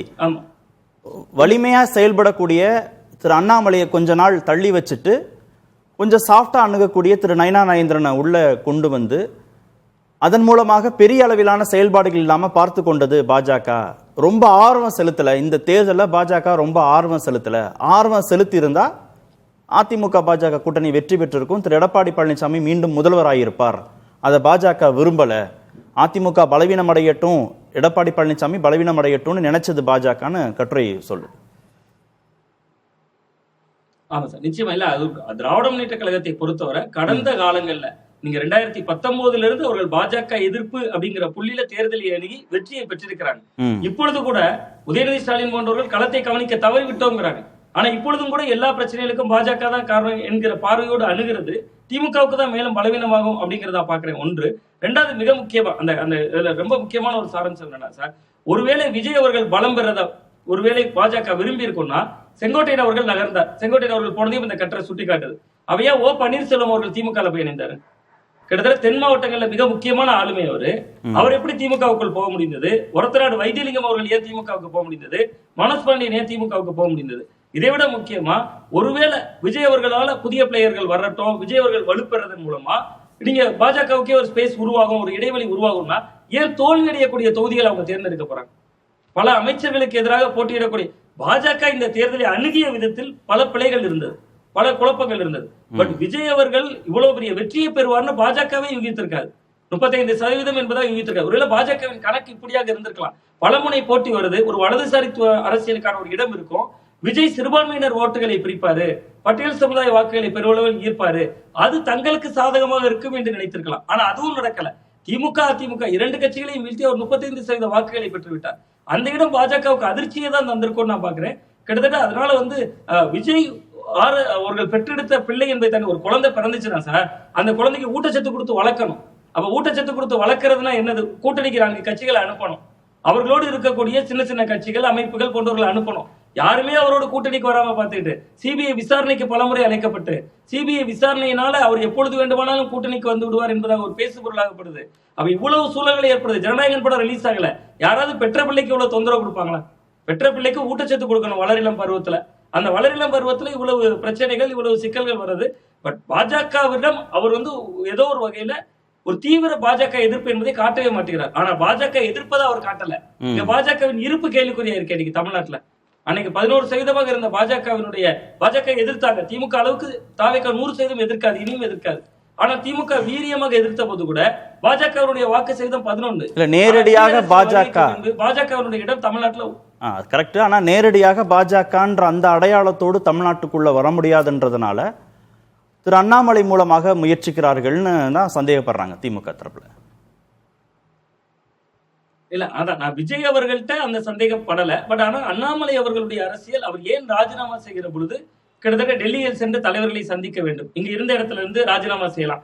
இன்னொன்று களத்துல 2031 தான் அவர் தேர்தலை சந்திக்க போகிறார். அப்ப 2029 அவரோடு கட்சியில் இருக்கிறவருடைய நிலைப்பாடு என்ன? அவர்கள் வலதுசாரிகளை ஆதரிக்க போகிறார்களா அல்லது நடுநிலை வைக்கிறார்களா, இடதுசாரித்துவ அரசியல் செய்ய போகிறார்களா? அப்ப 29 அவர் அமைதியாக இருந்தால் அவருக்கு தான் அது சிக்கல். அப்ப அவர் திராவிட கட்சிகளுக்கு மாற்றா ஓட்டுகளை எடுத்து விட முடியாது. நீங்க 29 எந்த கருத்தும் சொல்லாம நேரடியா 31 அது விஜய் அவர்களுக்கு நடந்தது அந்த அதிசயம். ஏன்னா அவர் 2024 தேர்தலை சந்திக்கல, ஈரோடு கிழக்கு இடைத்தேர்தலை சந்திக்கல. காரணம், அவர் எந்த அரசியல் கட்சிகளே அதுக்கு முன்பு இருந்தவர் இல்ல, மக்கள் நம்பினாங்க. ஆனா அண்ணாமலை அவர்களுக்கு அது பொருந்தாது. சோ அந்த 29 தேர்தல் அவருடைய நிலைப்பாடை பொறுத்துதான் அவர் மீதான விமர்சனங்கள் இன்னும் கூர்மையாக வாய்ப்பு இருக்கு. திரு பிரியன் சார், திராவிட கட்சிகளுக்கு ஒரு மாற்ற விரும்பினாங்க, அந்த மாற்றை நேரடியாக பாஜகவால் கொண்டு வர முடியல, அதற்காக அண்ணாமலையை பயன்படுத்த முயற்சிக்கிறாருங்க. விஜய் வெர்சஸ் அண்ணாமலை அப்படிங்கிறதே பாஜகவுடைய செயல் திட்டம் அப்படின்னு திமுக சந்தேகப்படுறாங்க. இல்லை, அதாவது விஜய் அரசியலுக்கு வந்ததே ஏதோ பாஜக சொல்லி தான் வந்தாங்க. அது திருமாவளவன் ஏற்கனவே சொன்ன மாதிரி பாஜக பெற்றெடுத்த பிள்ளை அப்படின்னு தானே விமர்சனம் பண்ணாரு. பட் அந்த மாதிரியான ஒரு முன்முடிவுக்கு திரும்ப அப்போ போனார். இப்போ என்ன சொல்கிறார் திரும்ப என்ன சொல்கிறார்? இல்லை அந்த கருத்துலேருந்து எனக்கு கொஞ்சம் மாறுபாடு இருக்குது. ஏன்னா ஆட்சிக்கு சப்போர்ட் கேட்குறப்போ மதச்சார்பற்ற சக்திகளை தான் முதல்ல அவர் அணுகினார். அதனால் அவர் பாஜகவையோ பாஜக கூட்டணி கட்சிகளையோ அவர் அணுகலை அப்படின்ற பாணியில் சொன்னார். ஆனால் அதுவே தப்பு. பாஜக கூட்டணி கட்சியான அதிமுகவை தாவேக முதல்ல அணுகினாங்க. 47 பேர் இருக்கிறதுனால அணுகினாங்க. ஆனால் பழனிசாமி தான் முதல்வர், நீங்கள் வேணால் டெப்யூட்டி சீஃப் மினிஸ்டராக இருங்கன்னு சொன்னதுனால அந்த ப்ரப்போசல் அப்படியே அமுங்கி போச்சு. ஆக்சுவலாக புதுச்சேரியில் போய் அதெல்லாம் கன்சல்ட் பண்ணாங்க, அமுங்கி போச்சு. அதனால் பாஜகவோட கூட்டணி கட்சியை தாவேக கன்சல்ட் பண்ணாங்கன்றது தான் உண்மை. அது திரும்ப சொல்கிறது அந்த பெற்றெடுத்த பிள்ளைன்றது திமுகவோட அவர் இருக்கும் பொழுது விஜயை நோக்கி வச்ச விமர்சனம். இன்றைக்கி வைகோ பாருங்கள், கரூர் விஷயத்தில் வைகோ விஜய் எப்படி விமர்சித்தார்? பித்தலாட்டம், அவர் பண்ணுவது பித்தலாட்டம்னார். இவர் வன்னியரசு என்ன சொன்னார்? கரூர் விஷயத்தில் விஜய் ஒரு கோழை அப்படின்னார். எல்லாமே கண்ணாபின்னாலும் விமர்சிச்சிட்டாங்க விஜயை. இப்போ சுச்சுவேஷன் மாறி இருக்கு. மாறினதுக்கு ஏற்றபடி மேடை மாறி இருக்கிறதுனால அதுக்கு ஏற்றபடி தாளம் போட வேண்டிய கட்டாயத்தில் சில பேர் ஆளாயிருக்காங்க. அதனால் அது ஒரு பக்கம் இருக்கட்டும். நம்மளுடைய பாயிண்ட் என்னென்னா, விஜய் திமுகவை நம்ம பாஜகவுக்கு எதிராக ஏன் களமாடினாங்க? அது ஒரு எப்படி சொல்கிறதுனா, அது வெளிப்படையான ஒரு நெரேட்டிவாக இருந்தது. தினசரி ஏதோ ஒரு பிரச்சனை, கவர்னர் ஏதோ ஒன்று பேசுவார், அதில் அதிகாரத்தை பிடிப்பாங்க, இல்லை ஏதோ ஒரு மசோதா வரும், அது தமிழ்நாட்டுக்கு பாதகமாக இருக்கும், இல்லை நிதி கொடுக்க மாட்டாங்க, இல்லை ஏதாவது இந்த மாதிரி திருவள்ளூருக்கு காவியை பூசி விடுவாங்க, ஏதோ ஒன்று நடக்கும் சார். உடனே அதை எதிர்த்து நீங்கள் திமுகலேருந்து ஒரு சத்தமான ஒரு விஷயங்கள் நெரேட்டிவ் போயிட்டே இருந்தது. அதாவது பாஜகவுக்கும் திமுகவுக்கும் ஏதோ ஒரு சித்தாந்த ரீதியிலும் சரி, வேறு விஷயங்களையும் சரி, ஒரு பெரிய மோதல் போக்கு போயிட்டே இருக்கின்றது. வெளிப்படையாக பொதுவெளியில் வெளிப்படையாக தினசரி நடக்கிற ஒரு விஷயமா இருந்தது. ஆனால் இங்கே விஜய் விஷயத்தில் எனக்கு கொள்கை எதிரி பாஜகன்னு சொன்ன பிறகு அது அசம்பிளி எலெக்ஷன் வரும்பொழுது நாங்கள் ஏன் அங்கே விமர்சிக்கணும்? இது அசம்பிளி எலெக்ஷன், சலங்கோமட்டையாக விமர்சிக்கணும், நேரம் வரும்போது விமர்சிப்போம் அப்படின்னு சொன்னாங்க. இப்போ தேர்தலுக்கு அப்புறம் என்னாச்சுன்னா அதே கொள்கை எதிரி தான். ஆனால் பாஜகவை தீவிரமாக எதிர்க்க வேண்டிய விஷயங்களை எதிர்க்கிறாரா, இல்லை பாஜக கொண்டு வர விஷயங்கள்லாம் ஆதரிக்கிறாரா? அந்த அடிப்படையில் தான் நம்ம விஜயை பார்க்க வேண்டியிருக்கு. அதை முதல்லயே அவர் கட்சி ஆரம்பிச்சதே பாஜகவுடைய டிசைன் தான், அவங்க போட்ட டிசைனில் தான் இவர் ஆரம்பித்தார் அப்படின்ற அந்த பாயிண்ட்டுக்கான ஒரு முழு ஆதாரம் நம்மக்கிட்ட கிடையாது. ஆனால் இனிமேல் அவர் நடந்துக்கிற விதம் இருக்குல்ல, விஜய் நடந்துக்கிற விதம், அதை வச்சு தான் அவர் பாஜக என்ன பாஜகவோட நெருக்கமாக போறாரா இல்லைன்றதை நம்ம தீர்மானிக்கக்கூடிய ஒரு வாய்ப்புகள் இருக்குது ஆக்சுவலாக. அப்போ எந்த இடத்துல நம்ம அதை பார்க்கணும் அப்படின்னு பார்த்தீங்கன்னா, பாஜகவோட பல திட்டங்களை வந்து ஏற்றுக்கிற விஷயம். ஜிராம்ஜின்னு ஒரு திட்டம் இருக்குல்ல, மகாத்மா காந்தி அதுக்கு பதிலாக வந்த திட்டம், அதை அவர் ஏற்றுக்கிறார். அவர் ஆக்சுவலாக அதை ஏற்றுன்னு செயல்படுறார். அதே மாதிரி பார்த்தீங்கன்னா யூஜிசி மெம்பரை தேடுதல் கமிட்டி துணைவேந்தர் தேடுதல் கமிட்டியில் யூஜிசி மெம்பர் சேர்க்கலான்றது கூடவே கூடாதுன்றது டிஎம்கேயோட நிலைப்பாடு. அது மத்திய அரசோட ஒரு RSS ஆளுங்க உள்ளே வந்துருவாங்கன்னு வேண்டாம்னு சொன்னாங்க. இவர் வந்து அதை சேர்த்துக்கிறார். அப்போ சேர்த்துக்கும் போது அது வந்து ஒரு வகையில் மத்திய அரசோட ஒத்து போகிற ஒரு விஷயமா நம்ம பார்க்குறோம். FCRAன்ற ஒரு சட்டம் வந்து வந்திருக்கு. அது கிறிஸ்துவ மிஷினரிகளை ரொம்ப NGOஸை ரொம்ப பாதிக்குது. அதை பற்றி எந்த விதமான வாயும் திறக்காத இருக்கார் விஜய். அப்போது நீங்கள் ஒரு சத்தமான ஒரு நெரேட்டிவ் நம்ம ஏற்கனவே திமுகவுக்கும் பாஜகவுக்கும் நடுவில் கேட்டபோது, இவர் வந்து இன்னொரு கட்சி வந்து விஜய் கட்சி வந்து நான் கொள்கை எதிரி பாஜகன்னு சொல்கிற கட்சி வந்து ஆட்சிக்கு வந்த பிறகு பாஜக கொண்டு வர பல விஷயங்களை வந்து ஏற்றுக்கிற இணக்கமாக இருக்கணுன்ற ஒரே நோக்கத்துக்காக, நிதி வாங்கணுன்ற ஒரே நோக்கத்துக்காக, இல்லாட்டி நம்ம பிரச்சனைகள்லாம் தீர்க்க முடியாதுன்னு அந்த நோக்கத்தில் நீங்கள் செயல்பட்டு பாஜகவோட ஏதோ ஒரு விஷயத்தில் நெருங்கி போறீங்கல்ல, அந்த விஷயத்தை பார்க்கும்பொழுது நீங்கள் அந்த பிள்ளை பெற்றெடுத்த பிள்ளை அல்லது வந்து பாஜகவோட டிசைன் அதெல்லாம் விட்டுட்டு இவங்க ஆட்சிக்கு வந்த பிறகு நடக்கிறத பார்த்தீங்கன்னா, பாஜகவோட ஏதோ ஒரு வகையில் ஒரு அண்டர்ஸ்டாண்டிங்லையோ இல்லை ஒரு ஒரு ஒரு நிதி வாங்குறதுக்கான ஒரு இணக்கமான ஒரு ஏற்பாட்டிலையோ அவங்க போகிற மாதிரியான ஒரு சூழல் தான் நமக்கு தெரியுது. ஒரு சந்தேகம் சார், அப்போ பாஜக விருப்பப்பட்டது எல்லாத்தையும் திரு விஜயே செஞ்சு கொடுத்துட்றாரு அப்படின்னா திரு அண்ணாமலைக்கான தேவை என்ன வந்திருக்காங்க? சார், பாஜக விருப்பப்பட்ட விஷயங்களெல்லாம் விஜய் செஞ்சு முடிச்சிட்டார் சார். திமுகவை தோக்கடிச்சிட்டார், திமுக கூட்டணி கட்சிகளை பிரிச்சிட்டார். இதை விட பாஜகவுக்கு என்ன சந்தோஷம் வேணும்? அப்புறம் அண்ணாமலை எதுக்கு? ஆக்சுவலாக அண்ணாமலை அவருடைய அரசியலை பார்க்குறாரு. அவர் வந்து மோடிட்டையும் அமித்ஷாட்டையும் போய் சொல்லிட்டு வந்தார் அப்படின்னாங்க. இது என்ன கவர்மெண்ட் வேலையான போய் சொல்லிட்டு ரெசிக்னேஷன் லெட்டர் கொடுத்து வரதுக்கு? அது வந்து இந்த மாதிரி அரசியல் தமிழ்நாட்டில் இப்போ தான் முதல் தடவை நம்ம பார்க்குறோம். இப்போ திரும்ப சில விஷயங்கள்லாம் முதல் தடவையாக பேசுகிறார். அந்த மாதிரி அரசியல் நம்ம பார்க்கும்போது இவர் அண்ணாமலை பண்ணுற அவர் அரசியலும் கிட்டத்தட்ட தமிழ்நாட்டுக்கு புதிய அரசியலாக இருக்குது. ஆனால் என்ன கில்லடித்தனமாக பண்ணுறாருன்னா, இங்கே எப்படிப்பட்ட ஓட்டுகள் இங்கே இருக்குன்னு அவருக்கு தெரியும். பாஜகவோட எதிர்ப்போட்டு இங்கே நிறையா இருக்குன்னு தெரியும். உடனே என்ன பண்ணுறாரு, அப்படியே பிளேட்டே மாத்துறார். ஜாதி மதமே வேண்டாம், எல்லாம் வீட்டோட வச்சுட்டு வாங்க. கதவை வீட்டு விட்டு வெளில வரும்போது ஜாதி மதத்தை கடவுளெல்லாம் வீட்டில் வச்சுட்டு வாங்க, வெளில கொண்டாடாதீங்க. இது அவர் பின்னாடி போயிருக்கிற பாஜக இளைஞர்களை ஏற்றுப்பாங்களா? அவர் பின்னாடி போயிருக்கிறது 80% பாஜக இளைஞர்கள் தான் போயிருக்காங்க. அவங்க இந்த விஷயத்தை ஏற்றுப்பாங்களா? ஜாதி மத சாக்கடை அரசியல் வேண்டவே வேண்டாம் அப்படின்னு பேசுறாரு. எதுக்காக பேசுறார்? இங்க அந்த ஜாதி மத சாக்கடை அரசியல் வேண்டாம்னு சொல்லிட்டு தான் இங்க இருக்கிற திமுக, அதிமுக, தவிக எல்லா விஷயங்களும் ஓட்டு வாங்குறாங்க. ஆக்சுவலா அந்த ஓட்டை புடுங்கணுன்றதுக்காக தான் நீங்க அதை பேசுறீங்க. நீங்க அப்போ பாஜகவுக்கு எதிரான பாஜக ஆட்களை உங்க கூட சேர்த்துட்டு பாஜகவுக்கு எதிரான ஒரு விஷயத்தை நீங்க மக்கள் முன்னாடி வைக்கிறீங்க. அப்போ நீங்க வந்து இவங்க ஓட்டை பிரிக்கிறதுக்கான ஒரு விஷயத்தை கையில் எடுக்கிறீங்க. இதுல பாஜகவோட ஆதரவு அப்படின்றது எங்க நமக்கு சந்தேகம் வருதுன்னா, ஒரே சந்தேகம் தான். அவர் பாஜகவில் இருந்தாரு, பாஜகவில் அவருக்கு எதிர்பார்த்த ஏற்றம் கிடைக்கல, ஒரு ஏமாற்றத்தில் இருந்தார். அப்புறம் கடைசியாக போய் மோடி எல்லாம் பார்த்தார், அமித்ஷாவெல்லாம் பார்த்தார். அப்போ அவர் நினைச்ச விஷயங்கள்லாம் நடக்கல. அதனால அவர் வெறுப்பாய் வந்து தனி கட்சி ஆரம்பிச்சு, சரி நமக்கு 31 வந்து எல்லாமே வந்து இப்போ வயசானவங்களா இருக்காங்க, அடுத்தது உதயநிதி இருப்பாரு, அதுக்கு அடுத்தது வந்து அன்புமணி இருப்பாரு, அந்த செட்ல நம்மளும் இருந்து 31 நம்ம களத்தை சந்திக்கலாமே தனியாவே நினைச்சு கூட ஆரம்பிச்சிருக்கலாம். ஆனா அந்த அண்ணாமலைக்கு பின்னாடி பாஜக அப்படின்ற சந்தேகம், விஜய்க்கு பின்னாடி பாஜகன்றதை விட அண்ணாமலைக்கு பின்னாடி பாஜக சந்தேகம் அது கொஞ்சம் வலுவா இருக்கு. விஜய் வந்து அவருடைய செயல்பாடுகள் மூலமா தான் பாஜகவுக்கு நெருக்கமா இருக்காரா என்ன விஷயங்களை நம்ம கண்டுபிடிக்கணும். இனிமேதான் நிறைய விஷயங்கள் வரும் ஆக்சுவலா. ஆனா அண்ணாமலையை பொறுத்த மட்டும் எடுத்த உடனே இவர் பின்னாடி பாஜக இருக்கிறதுக்கான வாய்ப்புகள் இருக்கு அப்படின்னு தைரியமா உறுதியா சொல்ல முடியும். அப்ப தேர்தல் காலத்திலிருந்தே திரு விஜய்க்கு பின்னாடி பாஜக இருக்குங்கிற சந்தேகத்துக்கு வலுவான ஆதாரம்? அதுவான ஆதாரமே கிடையாது சார். அது வந்து திமுக வந்து இப்ப சொல்லலாம், அதெல்லாம் அது வந்து நிச்சயமா அதை நான் நம்பல. ஆக்சுவலா இனிமே அவருடைய செயல்பாடுகள் காரணமா தான் அவர் பாஜகவோட நெருங்கி பார்க்கணும். ஆனா விஜய் வந்து ஒரு வல்னரபிளான ஒரு இடத்துல இருக்கார், ஒரு ரொம்ப நெருக்கடியான கட்டத்தில் இருக்கார். அவர் வந்து இந்த பக்கம் பாஜக, அந்த பக்கம் காங்கிரஸ். பாஜகவோட ரொம்ப நெருக்கமாக நிதி வாங்குறது போன்ற விஷயங்கள் இணக்கமாக இருக்கிறதுக்கு போனார்னா இந்த சைடு காங்கிரஸ் எப்படி பிஹேவ் பண்ணுவாங்க சொல்ல முடியாது.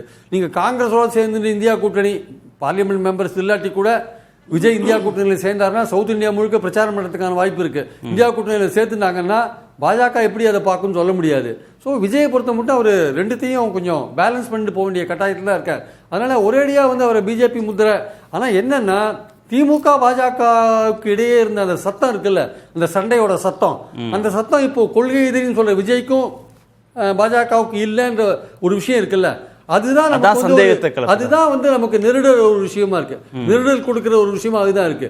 கொள்கை எதிரியா இருக்காரு, தமிழ்நாட்டுக்கு விரோதமான பல விஷயங்களோ, தமிழ்நாட்டுக்கு நிதி கொடுக்காத பல விஷயங்களும் நடக்கும்போது அதெல்லாம் அடக்கி வாசிச்சுட்டு அதை ஏற்றுக்கொண்டு போய் இல்லை மத்திய அரசோட திட்டங்களை ஏற்றுக்கிற ஒரு நிலைக்கு போகும்போது தான் இவர் விஜய் ஏதோ ஒரு விதத்தில் பாஜகவுக்கு ஒத்து ஊதுவாரோ அப்படின்ற சந்தேகம் வருது. ஆனால் அதை இன்னும் கொஞ்சம் காலம் போகணும்.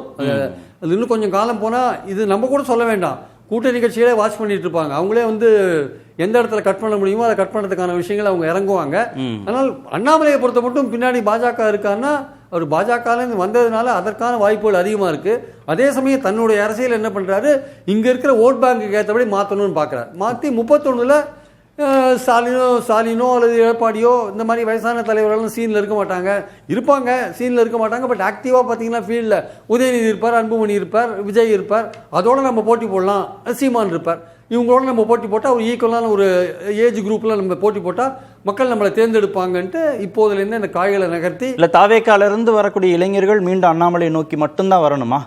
தாவேக்காலேருந்துலாம் நிச்சயமாக விஜயை நம்பி போயிருக்கிற இளைஞர்கள், இந்த எலெக்ஷன்ஸ்க்காக ஒரு மாற்றத்துக்காக ஓட்டு போட்ட இளைஞர்கள் இருப்பாங்கல்ல, தாவேக்கா விஜயோடைய ரசிகர்கள் இளைஞர்கள் இருக்காங்கல்ல, அவங்க மாறி போகிறதுக்கான வாய்ப்புகளே கிடையாது. ஆனால் நிறைய இளைஞர்கள் இந்த வாட்டி ஒரு மாற்றத்துக்காக விஜய்க்கு போடுறாலும் போட்டுக்கலாம். அந்த இளைஞர்கள் கொஞ்சம் திரும்பி, அது திமுக குடும்பத்தை சேர்ந்த இளைஞராக இருக்கலாம், திமுக இளைஞர்களாக கூட இருக்கலாம், அவங்க திரும்பி திமுகவுக்கு போவாங்களா, திரும்பி அண்ணாமலைகிட்ட போவாங்களா, இல்லை வேற ஏதாவது கட்சிக்கு போவாங்களான்னு சொல்ல முடியாது. அது இப்போ ஓப்பனாக இருக்குது ஆக்சுவலாக. ஆனால் அண்ணாமலை இந்த ஓட் பேங்கெல்லாம் எடுக்கிறதுக்கான முயற்சிகள் அவர் இறங்குவார். அவருடைய பேச்சுக்கள்லாம் பார்க்கும்போது தமிழ்நாட்டில் என்ன மாதிரி பாலிடிக்ஸ் பண்ணால் நம்ம முன்னுக்கு வர முடியுமோ அதற்கேற்றபடி தான் அந்த பொள்ளாச்சியோட அவரோட பேச்சு அமைஞ்சிருக்கிறத நம்ம பார்க்குறோம். அதில் கொஞ்சம் விஜய் கொஞ்சம் சாஃப்டாக டீல் பண்ணுறாரு விஜயை. அவர் விஜய் போகாது ஒரு அரசியல் பண்பாடு இப்போதான் ஆட்சிக்கு வந்திருக்காருன்ற முறையில் பார்க்கலாம. ஆனால் காலப்போக்கில் விஜய் அப்படி கடுமையாக டீல் பண்ணுறதுக்கான வாய்ப்புகள் இருக்குன்னு தான் நான் நினைக்கிறேன். இது நித்யானந்தம், முதல்ல திரு விஜயை பயன்படுத்தி திராவிட கட்சிகளை பலவீனப்படுத்துறது, அப்புறம் திரு விஜயை பலவீனப்படுத்தி திரு அண்ணாமலை மூலமாக ஆட்சி பொறுப்புக்கு வருது. இது பாஜகவுடைய செயல் திட்டம்னு திமுக சந்தேகிக்குது. அது 50 ஆண்டு காலமாக திராவிட கட்சிகளை பலவீனப்படுத்தக்கூடிய முயற்சி நடந்தது. மீண்டும் இப்போ திரு விஜய் வந்திருக்காருன்னா அடுத்தடுத்து இது சாத்தியமா? பாஜக ஒருவேளை இந்த செயல் திட்டமாக நினைச்சா இதை உடனே சாத்தியப்படுத்த முடியுமா அண்ணாமலையை வச்சு? புதிய தலைமுறை நேர்பட பேசி நேயர்களுக்கு என்னுடைய பணிவான வணக்கத்தை தெரிவித்துக் கொள்கின்றேன். அண்ணாமலை அவர்களை பற்றி முதலில் நாம் தெரிந்து கொள்ள வேண்டும். பாரதிய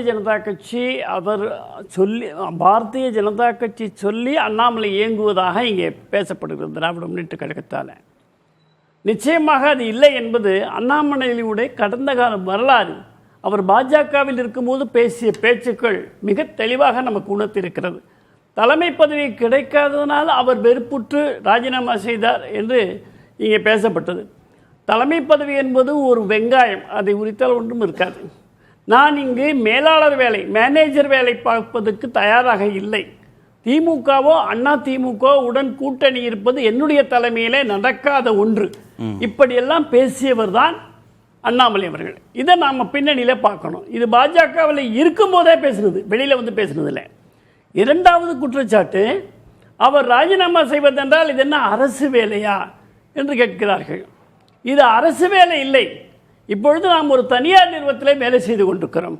நாம் அங்கே வேலையை விட்டு வெளியேறுகின்ற பொழுது அந்த தனியார் நிறுவனத்தில் இருக்கக்கூடிய அத்தனை பேரோடும் சொல்லிவிட்டு அந்த தனியார் நிறுவனத்தினுடைய மேலாளர்களோ அந்த முதலாளிகளோ அவர்களிடத்தில் ஆசி பெற்று நான் வருகிறேன், இந்த ஒத்துழைப்பை இத்தனை காலம் நீங்கள் வழங்கியதற்கு என்னுடைய நன்றி என்று சொல்வதை இந்த நாட்டினுடைய பழக்கமாக இன்றைக்கும் இருந்து கொண்டிருக்கிறது. இல்லை, எந்த அரசியல் கட்சியில் இருந்த தலைவர்கள் நான் இன்னொரு கட்சிக்கு போறேன் அப்படின்னு 2-3 நாட்கள் காத்திருந்து அனுமதி வாங்கி சந்திச்சு இன்முகத்தோடு விடைபெற்று இன்னொரு கட்சியில சேர்றாங்க, இல்ல புதிய இயக்கம் தொடங்கி இருக்காங்க? இன்னொரு கட்சியில் புதிய இயக்கம் அப்படி ஏதாவது 3 நாட்களில் அல்ல, 3 மாதங்கள் பொறுத்திருந்தார்கள். ஏன் என்று சொன்னால் தேர்தல் நெருங்குகின்ற நேரத்தில் நீங்கள் பிரிந்து போனால் கட்சிக்கு பலவீனமாக ஏற்பட்டுவிடும். இத்தனை நாள் நீங்கள் இந்த கட்சிக்கு உழைத்திருக்கிறீர்கள், எனவே நீங்கள் பிரச்சாரத்தை மேற்கொள்ளுங்கள் என்று சொன்னது.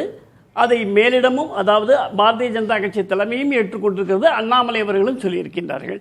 எனவே அந்த கட்சிக்கு எந்த விதமான பங்கமும் ஏற்படுத்தாமல், பாதிப்பும் ஏற்படுத்தாமல் அந்த கட்சியை தேர்தல் வரை எடப்பாடி அவர்கள் தான் முதலமைச்சர் என்று மேலிடத்தில் சொல்லிக் கொடுத்ததை அப்படியே கிளிப்பிள்ளை போல தனக்கு ஒவ்வாமை இருந்தாலும் கூட அதை நீக்கி வைத்து கட்சிக்காக சின்சியராக ரொம்ப கட்சியினுடைய விசுவாசியாக இருந்து கொண்டு செயல்பட்டிருக்கின்றார்கள். அது அவருடைய குணாதிசயங்கள். இன்றைக்கு அரசியல்வாதிகள் மத்தியிலே காண முடியாது. ஏனென்றால் அவர் அரசியல்வாதியாக வரவில்லை, சிறந்த முறையிலே நிர்வாகத்திலே இருந்து கொண்டு வந்திருக்கிறார்கள். ஆனா ரெண்டு பேருடைய செயல் திட்டத்தையும் பாஜக தான் வகுத்து கொடுக்குது. திரு விஜயுடைய செயல் திட்டமும் திரு அண்ணாமலையுடைய செயல் திட்டம் ரெண்டையுமே பாஜக தான் வகுத்து கொடுக்குது. ரெண்டு பேருக்குமே முதலாளி பாஜக தான் அப்படின்னு தான் திமுக விமர்சிக்கிறாங்க. இதை விட மோசமான ஒரு விமர்சனம் பார்க்க முடியாது. ஏன் என்று சொன்னால், ராஜ்யசபா தேர்தல் நடந்தது. ராஜ்யசபா தேர்தலில் நம்முடைய தமிழக வெற்றி கழகத்தினுடைய உறுப்பினர்கள் அத்தனை பேர் இருக்கிறார்கள், வெற்றி பெற்றிருக்கிறார்கள்.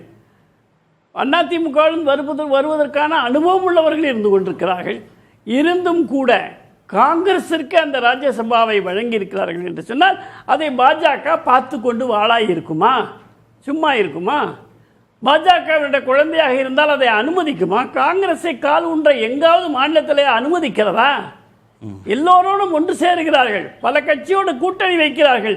எல்லோருமே காங்கிரஸை எதிர்ப்பவர்களாக இருக்க வேண்டும், காங்கிரஸ் இல்லா பாரதம் வேண்டும் என்று நினைக்கின்ற ஒரு கட்சி எப்படி விஜய் தன்னுடைய குழந்தையாக ஏற்றுக்கொள்வார்? விஜய் எப்படி அவர்களை எதிர்த்து காங்கிரஸ் உறுப்பினரை மட்டுமே ராஜ்யசபாவிலே தேர்ந்தெடுத்திருக்கிறார்? ஆனா பாஜகவுடைய திட்டங்கள், பாஜகவுடைய கொள்கைகள் எல்லாத்தையும் செயல்படுத்துவதற்கு அவர் அனுமதிக்கிறாரு. அதை எதிர்த்து அவர் திமுக மாதிரி ரொம்ப வீரியமா பேசுறது இல்லைன்னு விமர்சனம் பண்றாங்க. திமுக மாதிரி பேசுவதை நாம் எப்பொழுதுமே விரும்பவில்லை. தேசிய எண்ணம் கொண்டவர்கள் விரும்ப மாட்டார்கள், தமிழக நலன் வேண்டுவோர் விரும்ப மாட்டார்கள். ஏன் என்று சொன்னால் அதற்கு சிறந்த உதாரணம் உங்களுக்கு சொல்ல வேண்டுமானால் எம்ஜிஆர் அவர்கள் முதலமைச்சராக இருந்த பொழுது எந்த காலத்திலும் மத்திய அரசோடு அவர் வேற்றுமை பாராட்டியதே கிடையாது. மத்திய அரசு கொடுக்கின்ற திட்டங்களை தமிழ் மக்கள் நலனுக்காக அதை வாங்கி கொண்டு செயல்படுத்தி இருக்கின்றார்கள். நிதி வாங்குறது இல்ல, மாநில அரசுடைய கொள்கைன்னு தனித்துவமா இருக்கிற கொள்கைகள்ல சமரசம் செய்து கொள்ள மாட்டோம். துணைவேந்தர் நியமனத்துல தேடுதல் குழு அமைக்கிறாங்க, அதுல ஆளுநர் தரப்பு இல்ல யுஜிசி தரப்பு நாங்க இடம்பெற மாட்டோம் அப்படின்றதுல திமுக உறுதியா இருந்தாங்க. இப்ப அந்த பிரதிநிதி, யுஜிசி பிரதிநிதி இப்ப உள்ள வந்துட்டாரு, புதிய கல்விக் கொள்கை வருவதற்கு இது வழிவகுக்கும் அப்படின்னு விமர்சிக்கிறாங்கல்ல. திமுக வேந்தராக கூட நாங்கள் தான் நியமித்துக் கொள்வோம், கவர்னர் இருக்கக்கூடாது என்று சொல்லக்கூடிய அளவிற்கு போனவர்கள் தான். இப்படி பேசுவது என்பது புதிதான ஒன்றல்ல. திமுக தோல்வியிலே எதையெல்லாம் சொல்ல வேண்டுமோ அத்தனையும் சொல்லிக் கொண்டிருக்கிறது. அண்ணாமலை அவர்கள் கட்சி துவங்கி, அதாவது ஒரு இயக்கம் துவங்கி இருக்கின்றார்கள், தன்னார்வ தொண்டு இயக்கம். அந்த தன்னார்வ தொண்டு இயக்கத்தை பற்றி இன்றைக்கு பத்திரிகையிலே நம்முடைய நம்ம மனுஷபுத்திரன் அவர்கள் எழுதியிருக்கின்றார். அதை பற்றி தான் நம்ம இப்பொழுது பேசிக் கொண்டிருக்கிறோம், திமுகவுடைய கருத்து என்று சொல்லி. அதிலே அவர் எழுதி கொண்டிருக்க பொழுது அண்ணாமலை அவர்களை ஒரு கேலி சித்திரமாக கேலிப்படுத்துகிறார், ஒரு ஜோக்கர் என்பது போல எழுதியிருக்கிறார். இவையெல்லாம் புதிதாக அல்ல. விவேகானந்தர் ஏற்கனவே சொல்லி இருக்கின்றார், ஒரு மனிதனுடைய வெற்றிக்கு 3 தளங்கள் இருக்கின்றன. ஒன்று ஏளனமாக பார்க்கப்படும், அந்த ஏளனமாக பார்க்கப்பட்ட பிறகு அதையும் மீறி அவன் வந்துவிட்டால் அவனை எதிர்ப்பார்கள், அதற்கு பின்னால் தான் அவரை ஏற்றுக்கொள்வார்கள். இந்த 3 விஷயங்கள் சுவாமி விவேகானந்தர் சொல்லியிருக்கின்றார்கள். எனவே இன்றைக்கு ஏளனம் மாறி அவர் மீது ஒரு எதிர்ப்பை கிளப்பி இருக்கின்றார்கள்.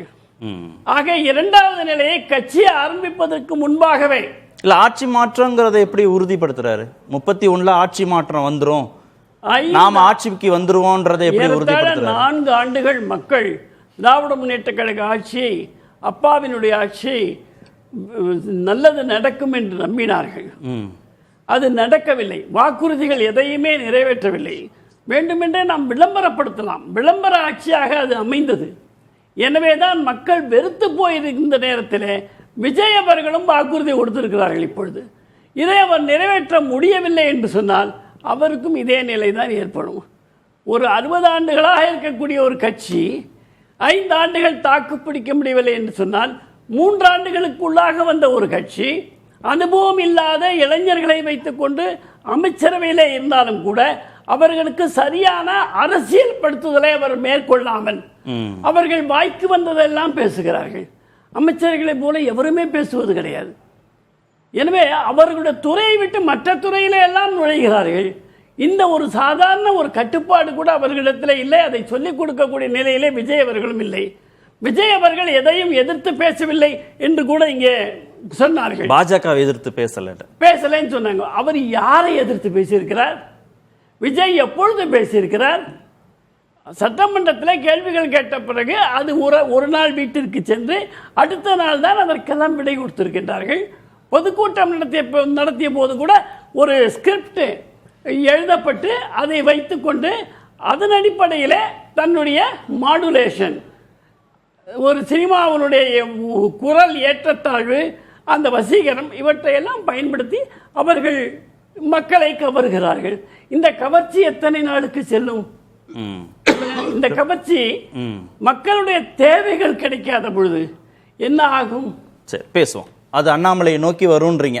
அண்ணாமலையை நோக்கி வேறு வழி இல்லை என்று சொன்னால் அந்த நேரத்தில் வேற யாராவது வந்தாங்க என்ன பண்ணுவீங்க? பேசும். அண்ணாமலை அதற்கான முயற்சிகளை செய்து கொண்டிருக்கிறார்கள். அவர் ஒரு மேலாளராக செயல்பட முடியாது என்று சொல்லி தொண்டு நிறுவனமாக இன்றைக்கு எந்த அரசியல் கட்சியும் போதைக்கு எதிரான 1 மாத கால திட்டம் அறிவித்தது கிடையாது.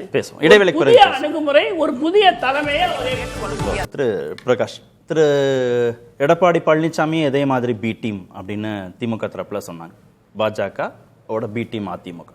அதுக்கப்புறம் திரு விஜய பாஜகவோட பி டீம்னு, திரு அண்ணாமலைய பாஜகவோட பி டீம். இந்த நரேட்டிவ் இனிமே இங்க எடுபடுமா? பாஜக எதிர்ப்பின் அடிப்படையிலான அரசியல் தமிழ்நாட்டில் இனிமே எடுபடுமா? அது பிரியன் சொன்னதுதான். நீங்க நாங்கெல்லாம் சொல்லிக்கிட்டு இருக்கோம் பை பர்த்டே பிஜேபின்னு. அதை நான் ஏற்றுக்க முடியாது, அதில் ஒரு சந்தேகம் இருக்குது. ஆனால் இப்போ அவரோட நடவடிக்கைகள்லாம் அப்படி தான் இருக்குது அப்படின்னு பிரியன் சொல்கிறார். இதுதாங்க, நீங்கள் 5 வருஷம் சர்வைவ் ஆகணுன்னா, ஒரு கவர்மெண்ட்டாக நீங்கள் ஒரு 5 இயர்ஸ் சர்வைவ் ஆகணுன்னா பாஜகவை பகச்சிக்கவே முடியாது. 1. 2வது இந்த விஷயங்கள் எல்லாமே அப்படி தான் போகும். நீங்கள் மைனாரிட்டி இருக்கிறதுல நீங்கள் மெஜாரிட்டி இல்லை. உங்களுக்கு ஓவர்வெல்மிங் ஆதரவு மக்கள் தரல. நீங்க 108 தொகுதியில் ஜெயிச்சிங்க, 126 தொகுதியில் கொத்து பரோட்டா போட்டாங்க உங்களை, ரைட்டுங்களா? அதனால நீங்க மைனாரிட்டி. நீங்க சர்வைவலுக்கு என்னென்ன பண்ணணும் அது சொல்லுவாங்க இல்லையா, ஒரு பெரிய அணுகுண்டு வார் வந்தால் கூட டைனாசர்லாம் செத்துரும், காக்ரோச் உயிரோடு இருக்கும். அந்த சர்வைவல் ஆஃப் த ஃபிட்டஸ்ட் தான். அந்த சர்வைவலுக்கு என்ன பண்ணணும்னா இவங்களுக்கு வேற வழியே கிடையாது. பிஜேபியோட அட்ஜஸ்ட் பண்ணி தான் போகணும். பிஜேபி அதை தான் விரும்புது. பிஜேபியுடைய ஒரே சிங்கிள் பாயிண்ட் அஜெண்டா என்னன்னா, திராவிட கட்சிகள் இருக்கக்கூடாது. You will ever never win the hearts of Tamil people அப்படின்னு பாராளுமன்றத்தில் கொக்கரிச்சார் இல்லையா ராகுல் காந்தி. அவரும் திராவிட கட்சிகளை விரும்புகிறவர் கிடையாது. காங்கிரஸும் பாஜகவும் 2 பேருக்குமே திராவிட கட்சிகளை பிடிக்காது. அவங்க 67 லூஸ் பண்ணாங்க, இவங்களால எழுந்திருக்கவே முடியல இன்னைக்கு வரைக்கும், ரைட்டுங்களா? 2 பேருக்குமே பிடிக்காது. ஸோ இந்த ட்ராக்கை தவிர்த்து 108ன்ற ஒரு மிக மிக மோசமான மைனாரிட்டி நம்பரை வச்சுக்கிட்டு விஜய் இல்லை யாராலையுமே சரி, ரைட்டுங்களா? ஒருவேளை அறிஞர் அண்ணா முதலமைச்சராக இருந்தால் கூட சரி, அவருடைய கேலிபரை நான் சொல்ல வரல. அந்த மாதிரி ஒரு பெரிய தலைவர், அறிஞர் அண்ணாவை சொல்ல, அந்த மாதிரி ஒரு பெரிய சாமர்த்தியம் மிக்க ஒரு தலைவர் இருந்தால் கூட பாஜகவை பகச்சுண்டு வாழவே முடியாது. அதை நல்லா பண்ணுவாங்க, அவங்க நல்லா பண்ணுவாங்க. நீங்கள் செங்கோட்டையனை சொல்கிறாங்க இல்லைங்களா இந்த கட்டுரையில். செங்கோட்டையனை அனுப்புனது நிர்மலா, எனக்கு நல்லா தெரியும்.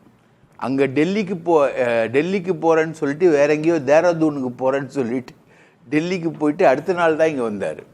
ஓபிஎஸ்யா அங்கே போகல, ஓபிஎஸ் அங்கே போகிற அது அவங்களுக்கே உரிய ஓபிஎஸ்க்கு விஜயை பலப்படுத்தணும்னா எல்லா வேலைகளையும் பாஜக தேர்தல் சமயத்திலேயே செஞ்சிருக்குமே அப்படின்னு. கரெக்ட், நல்ல கேள்வி. முதல்ல விசில் சின்னம் கொடுத்துட்டாங்க, எடுத்த உடனே Y+ கொடுத்தாங்களா இல்லையா? எந்த தலைவருக்கு Y+ பாதுகாப்பு கொடுத்தாங்க? விஜய்க்கு கொடுத்தாங்க. விசில் சின்னம் கொடுத்தாங்க. ஜெயிச்ச உடனே யாரும் கேட்கறதுக்கு முன்னாடி Z+ கொடுத்தாங்க இல்லையா? அதுக்கப்புறம் இன்னைக்கு வரைக்கும் சிபிஐ விசாரணை கரூர் விஷயத்தில் நடக்குது. அந்த சிபிஐ விசாரணை இயற்கையாக உச்சநீதிமன்றத்தில் அவங்க வந்து அறிக்கை தாக்கல் பண்ணோம். இன்னைக்கு வரைக்கும் பாஜக அறிக்கை தாக்கல் செய்ததா? அந்த கரூர் விஷயத்தில் சாட்சியாக விசாரிக்கப்பட்ட விஜய் இயல்பாக அவர் வந்து குற்றவாளி ஆக்கப்பட வேண்டியவர். அவர் தான் பொறுப்பு, அவர் தான் லேட்டாக வந்தார், அவர் தான் அதுக்கு காரணம். ஆனால் அதுதான் எல்லா சாட்சியமும் சொல்லுது. டேவிட்சன் தேவ ஆசீர்வாதம் சாட்சியத்திலேருந்து எல்லா சாட்சியங்களும் அதுதான் சொல்லுது. ஆனால் அந்த வேலையை இன்னைக்கு வரைக்கும் பண்ணாமல் இருக்காங்களா? அது பாஜக கொடுக்கக்கூடிய சலுகை இல்லையா? திரு விஜய்க்கு அனுசரணையாக பாஜக நடந்துக்குதுங்கிறீங்களா? 100%. நீங்க 100% சாமிநாதன், நீங்க பேசும்போது ஜனநாயகன் படத்தை வெளியிட விடல, அது டெக்னிக்கல்ங்க. சம்மன் அனுப்பி கூப்பிட்டாங்க, கரூர் சம்பவத்துக்கு ஆஜராக சொல்லி நிறைய நெருக்கடி கொடுத்தாங்க பாஜக திரு விஜய்க்குன்னு சொன்னீங்க இல்லையா? ஆமா சார், நான் அதுதான் இப்பவும் சொல்றேன் சார். விஜய் அவர்களுக்கு பல நெருக்கடிகள் கொடுத்தது விஜய் அவர்கள் எதிர்த்து பேசாமல் இருக்க முடியும், அவ்வளவுதான். அதுக்காக அவர் பெற்ற பிள்ளை, அவருடைய பூர்ண ஆசையோடு இவர் கட்சி ஆரம்பித்தார். அந்த புள்ளியில தான் நான் உடன்பட மறுக்கிறேன். கிட்டத்தட்ட அவர்கள் வந்து பாஜகவிடம் இவர் ஒரு அரசியல் திமுகவை போன்று வீரியமா செய்யல, அதுல சந்தேகமே இல்லை. பாஜக எதிர்ப்பு என்பதுல வீரியமா இல்ல. ஆனா விஜய் அவர்கள் வருகைக்கு பின்பு இங்க பாஜகவோட இடம் என்ன அப்படிங்கிற கேள்வி வருது. ஒன்று. இன்னொன்று, பாலக்காடுல கட்சியில் உலகம் தொடங்கியிருக்காங்க. கேரள மாநிலம் பாலக்காடுல தாவேகா கட்சியில் உலகம் தொடங்கியிருக்காங்க. வட இந்தியா ஃபுல்லா ரீல்ஸ் போடுறாங்க. ஒரு பக்கம் நரேந்திர மோடி அவர்களுடைய படத்தையும் ஒரு பக்கம் விஜய் அவர்கள் படத்தையும் காட்டி இதுல யாரு பிரதமரா வரணும், ஒருவேளை அது இன்ஃபுளுசரை வச்சு தாவேகாவை கூட ட்ரை பண்ணலாம். நிறைய வட இந்திய நண்பர்கள் சொல்றாங்க, நீங்க தமிழ்நாட்டுல வேலை செய்யற பெரும்பகுதி பேரு இன்னைக்கு கட்டுமான தொழிலாளர்கள் இருந்து சாமானிய தொழிலாளர்கள் பீகார்ல, மத்திய பிரதேசத்துல, ராஜஸ்தான்ல இருந்து வர்றவங்களும் வேலை செய்யறாங்க. சோ பாஜகவும் விஜய் அவர்களை பார்த்து அவரை நம்ம பகைத்து கொண்டா அது நாடாளுமன்ற தேர்தலில் என்ன வகையான எதிர்விளைவுகளை ஏற்படுத்தும்? ஒருவேளை காங்கிரசும் கூட்டணியில் இருக்கு, அவரோட தென்னிந்தியா முழுவதும் அதனுடைய தாக்கம் இருக்குமா, வட இந்தியாவில் ஏதாவது ட்ரை பண்ணுவாங்களா அப்படிங்கக்கூடிய ஒரு முன்னெச்சரிக்கையாக பாஜகவும் அவருக்கு சில சலுகைகள் கொடுக்கலாம். அவரும் அந்த சலுகைகளை பயன்படுத்திக் கொள்கிறார், பாஜகவை எதிர்க்க மாட்டார். மற்றபடி அவர் பாஜகவை துடைத்திருந்திருக்கிறாரு. நீங்க 11% இருந்த கட்சியை, ஆனா பிரகாஷ் அவர்களுடைய கருத்தோடு உடன்படுறேன், பாஜக எதிர்ப்பட திமுக தான் பலமடைய. அப்ப விஜய் பலமடைகிறத பாஜக பார்த்து கொண்டிருக்குமா? அப்போ நீங்க சொல்லதை வச்சு பார்த்தா இல்ல, அதுதான் சிபிஐ விசாரணை எல்லாம் நீங்க இன்னைக்கு தானே அவர்கள் வந்து கிட்டத்தட்ட அதுல சார் சொல்ற மாதிரி உச்ச நீதிமன்றத்துல தாக்கல் செய்யாமல் இருக்கிறது இன்னைக்குதான். 29 தானே இருக்கு கிளைமேக்ஸ். விஜய் அவர்கள் எதிர்க்க வேண்டிய தேவை எப்பொழுது வருகிறதோ அப்போ ஒரு வேலை எதிர்க்கலாம், அல்லது அவர் அனுசரணையா கூட போகலாம். ஆனா 29 வரை அவருக்கான வாய்ப்புகள் இருக்குன்னு நான் பாக்குறேன். பாஜக இதையெல்லாம் ஒரு ஆயுதமாக கேடயமாக கூட வைத்திருக்கலாம். அது கடந்த காலங்களில் பாஜக பயன்படுத்திய நடைமுறை தானே அது. வழக்குகளை காட்டி 31 திரு அண்ணாமலை சொல்ற ஆட்சி மாற்றம்னா படிப்படியா திரு விஜய் டிஃபேம் பண்ணப்படணும், கொஞ்சம் கொஞ்சமா அவருடைய செல்வாக்கு பலவீனப்படுத்தப்படணும், அந்த கட்சி கட்டமைப்பு பலவீனப்படுத்தப்படணும். அப்பதான் நீங்க திரு அண்ணாமலை சொல்ற ஆட்சி மாற்றம் அப்படிங்கிறது 31 சாத்தியமாகும். திரு விஜயை அமைதியா பார்த்துட்டு இருக்கிறாங்கன்னா திரு விஜய் மீண்டும் மீண்டும் பலம் பெற்றுக்கொண்டே தானே இருப்பார். அப்ப 31 திரு அண்ணாமலை நினைக்கிற மாதிரி எப்படி பலவீனப்படுத்திட முடியும் அவரை? ஆமா சார், இதுல பாஜகவுக்கு ஒரு சிறிய லாபம் என்னன்னா சார், களத்தில் இல்லாதவர்கள் சொன்னார், ஒரே ஒரு சீட்டு தான் ஜெயித்திருக்கு, எதிர்க்கவே இல்லை. நீங்க கிட்டத்தட்ட 130 சீட்டுக்கு மேல இருந்த திமுகவை எதிர்த்த 59 இடமா இருக்கு. எதிர்க்கவே செய்யாத பாஜக ஒரு இடம் இருக்கு. விஜய் எதிர்த்து விட்டாங்கன்னா நீங்க அவரிடம் இருக்கக்கூடியவர்கள் கொள்கை ரீதியாக திரண்டவர்கள் இல்ல. அப்ப விஜய் போன்றவர்கள் பாஜக எதிர்ப்பை பேசுகிற பொழுது அதோட தாக்கம் தென் மாவட்டங்கள்ல, தென் மாநிலங்கள்ல இருக்கலாம்னு பாஜக நினைக்கலாம். ஒன்று. இன்னொன்று, விஜயை வீழ்த்தி விட்டு அண்ணாமலையை கொண்டு வருவார்கள், அதனால விஜய் பலவீனப்படுவார் அப்படிங்கிறதே உடன்பாடு இல்லை. ஏன்னா விஜய் பலவீனப்படுவார்னா அதிமுகவுடைய, நான் அதே கணக்குக்கு தான் திரும்பி வரேன், அதிமுகவோட முன்னாள் அமைச்சர்கள் ஏன் தாவேக்கா போறாங்க? அண்ணாமலையை நோக்கில போயிருக்கணும். நீங்க விஜயை வந்து அவர்கள் தான் உருவாக்கி இருக்கிறார்கள், அவர்கள் சொல்படிதான் எல்லாருமே போறாங்கன்னா தெரியாது. இருக்கக்கூடிய அதிமுகவுடைய முன்னாள் அமைச்சர்கள் தெரியாது, நாளைக்கு வரலாம், பலப்படுத்த போயிருக்கணுமே, நகர்ந்திருக்கணும். நாளைக்கு திரு விஜய் பலவீனப்படுத்தப்பட்டால், தாவேகா பலவீனப்படுத்தப்பட்டா அதிமுகவிலிருந்து போனவர்கள் திரு அண்ணாமலை நோக்கி வரலாம், வரமாட்டார்கள்னு உத்தரவாதம் இருக்கா? இல்ல, இப்போதைக்கு இல்ல. பட் என்னன்னா, இப்ப அண்ணாமலையினுடைய கரத்தை வலுப்படுத்த வேண்டிய தேவை இருக்குன்னு பாஜக நினைத்திருந்தார். விஜய் பலவீனப்படுவார் என்று நம்பி இருந்தார். இவர்கள் சொல்படி அதிமுகவுடைய முன்னாள் அமைச்சர்களோ இன்னும் பல பேர் நகர்றாங்கன்னா அவர்கள் அண்ணாமலையை நோக்கி நகர்ந்திருக்கலாம். பட் இன்னைக்கும் வந்து தாவேகா 35% வாக்குகள் வைத்திருக்காரு, பாஜகவுக்கு அதிர்ச்சி கொடுத்த இடம் தான் நான் பாக்குறேன். ஓகே, திரு பிரியன் சார், 35-37% வாக்குகள் வைத்திருக்கக்கூடிய ஒரு கட்சியை நீங்க 31க்கு 2031 ஆட்சி மாற்றத்துக்கான சூழலை உருவாக்கணும்னா அந்த கட்சியை உடனடியாக பலவீனப்படுத்த முடியாது. அந்த தேர்தலுக்காக படிப்படியாக அந்த கட்சியை பலவீனப்படுத்தணும். அந்த சூழலை ஏற்படுத்த முடியும்னு திரு அண்ணாமலை நம்புறாரு. அப்போ இல்லை, அதாவது வந்து இப்போது இது பிரகாஷ் சொன்ன ஒரு விஷயத்துக்கு முதல்ல சொல்லிடுறேன். அதாவது சிபிஐ என்கொயரியில் வந்து விஜயை வந்து குற்றவாளியாக சேர்க்கல, சாட்சியாக தான் சேர்த்துருக்காங்கன்னு சொன்னார். இந்த தப்பை பண்ணினது திமுக கவர்மெண்ட். அந்த சமயத்திலேயே வந்து அவரை வந்து எஃப்ஐஆரில் சேர்த்துருக்கணும். அவர் தான் நம்பர் 1 குற்றஞ்சாட்டப்பட்டவர். அவரை விட்டுட்டு மற்றவங்களாம் சேர்த்தாங்க அவருக்கு டிஎம்கே கவர்மெண்ட்டு. படு பிளண்டர் அது. ஆக்சுவலாக அது பண்ணது தப்பு. ஆதவ அர்ஜுனாவையும் நீங்கள் ஆனந்தியும் சேர்த்தது என்ன அர்த்தம் இருக்குது? விஜய் என்ன முதல்ல அவர் தான் கட்சி தலைவர். அவர் முன்னாடி தான் மக்கள் செத்து போயிட்டு இருக்காங்க. அவர் தான் தண்ணி பாட்டில் தூக்கி போட்டு பார்த்துட்டு இருக்காரு. எல்லாம் அவர் தானே, அவருக்காக தானே கூட்டமே அரேஞ்ச் பண்ணியிருக்காங்க. அவரை எஃப்ஐஆரில் முதல்ல போடாமல் ஏன் கோட்டை விட்டுது திமுக அரசு? யார் சொல்லி கோட்டை விட்டது? போலீஸ் ஆஃபீஸர் வந்து மிஸ்டைரக்ட் பண்ணிட்டாங்களா? ஏன் கோட்டை விட்டீங்க? அதுதான் இப்போ தொடருது. இப்போ புதுசாக வந்து சிபிஐ சேர்ப்பாங்களா குற்றச்சாட்டில்? இப்போ சிபிஐ இப்போ பாஜக பாலிடிக்ஸ் பண்ணுவாங்கல்ல. பாஜக வந்து வெயிட் அண்ட் வாட்ச் விஜயோடைய நடவடிக்கைகள் எப்படி இருக்கு, அது நம்ம கேட்டபடி இருக்கா இல்லையா, நம்ம சொன்னபடி கேட்பாரா இல்லையா. இப்போ 2 பேருமே ஒருத்தர் விஜய்க்கும் வந்து பாஜக வெயிட் அண்ட் வாட்ச். அவரும் வந்து அவங்க எப்படி நம்ம மூவ் பண்றாங்க, நமக்கு நிதி கொடுக்குறாங்க இல்லையான்னு அவரும் ஒரு பக்கம் பார்த்துட்டு இருக்காரு. பாஜகவும் ஒரு பக்கம் இவர் எப்படி மூவ் பண்றாரு பார்த்துட்டு இருக்காரு. 2 இந்த கேம் போயிட்டு இருக்கோம். எப்போ வந்து நமக்கு சரியா வரமாட்டாரு விஜய் அப்படின்னு தோணும் போது அவரை பலவீனப்படுத்த நினைப்பாங்க. அப்பதான் விஜய் அண்ணாமலை தூக்கி விடுறதுக்கான முயற்சிகளை இறங்குவாங்க. எப்போ பலவீனப்படுத்துவாங்க? விஜய் எப்பாவது எழுத்து குரல் கொடுக்கும் போதோ இல்லை பாஜகவுடைய பாலிசி ஏதாவது இன்ட்ரோடியூஸ் பண்ணும்போது அது மக்களுக்கு விரோதமாக இருந்தால் அப்பதான் குரல் கொடுக்கணும். அதை குரல் கொடுக்கறதுக்கு தவறினா வச்சுக்கோங்க, பாஜக கண்டுக்காத இவர் நம்மளால விட்டுருவாங்க. அதுல ஒரு கேள்வி திரு நித்யானந்தம், தனக்கு சாதகமா திரு விஜய் நடக்காத பட்சத்தில் பாஜக திரு விஜயை பலவீனப்படுத்தும் அப்படின்னு பிரியன் சார் சொன்னார்.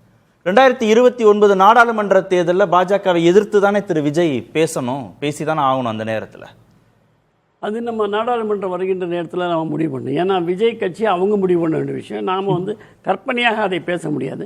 ஆனால் தன்னை நிலைநிறுத்திக் கொள்ள விஜய் முயற்சிப்பார் என்று சொல்வதை நான் ஏற்றுக்கொள்கிறேன். திராவிட முன்னேற்ற கழகம் நிலைநிறுத்திக் கொள்ள எத்தனையோ முயற்சிகளை மேற்கொண்டது. அவரை எதிர்த்த எடப்பாடி அவர்கள் பலகாலம் எதிர்க்கட்சி தலைவராக இருந்து கூட எதிர்க்கவில்லை. ஆனாலும் அவர் தோற்றுவிட்டார்கள். ஏனென்றால் திராவிட முன்னேற்ற கழகத்தினுடைய தவறுகள் அடுக்கடுக்காக செய்யப்பட்டன. விஜய் அவர்களும் தோற்படிப்பதற்காக சக்திகள் வெளியிலே இல்லை என்று சொன்னாலும் கூட பலவீனப்படுத்த வேண்டும் என்ற அவசியம் பாஜகவுக்கு இருக்காது. இப்பொழுது அவர்கள் போகின்ற போக்கை பார்த்தால் அந்த பலவீனத்தை அவர்களே ஏற்றுக்கொள்வார்கள், அந்த பலவீனத்தை அவர்களே செய்வார்கள். முத்துவேல் கருணாநிதி ஸ்டாலின் என்ன செய்தாரோ அப்படியே தங்களை அவர்கள் பலவீனப்படுத்திக் கொள்வார்கள் என்று நான் நம்புகிறேன். இன்னொரு முக்கியமான விஷயம், 108 சீட்டுகளை தான் பெற்றார். நான் விஜய்க்கு முழுமையாக இருக்கிறதுக்காக சொல்லுறேன், உள்ளதை சொல்கிறேன். 108 என்பது பெரும்பான்மை கிடையாது.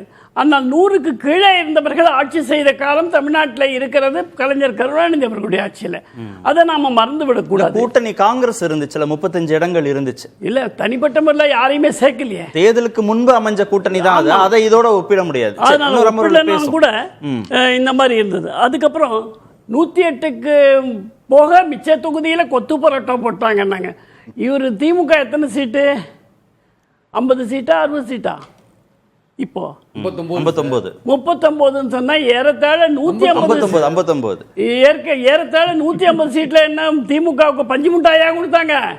கொத்து பரோட்டா சாதாரண கொத்து பரோட்டா இல்ல. விஜய் ஆதரிச்சு பேசுறீங்களா எதிர்த்து பேசுறீங்களா? இல்ல, நாம சொல்வது மக்களிடத்துல ஏற்புடையதாக இருக்க வேண்டும். பேசுவோம், இன்னொரு அமர்ல பேசுவோம். நன்றி. நிகழ்ச்சியில் பங்கேற்ற அனைத்து நன்றி. நேர்பட பேசுனது ஏற்றுக்கொள்ள முடியாது. பிரதான கூட்டத்தில் கூட்டப்பட்ட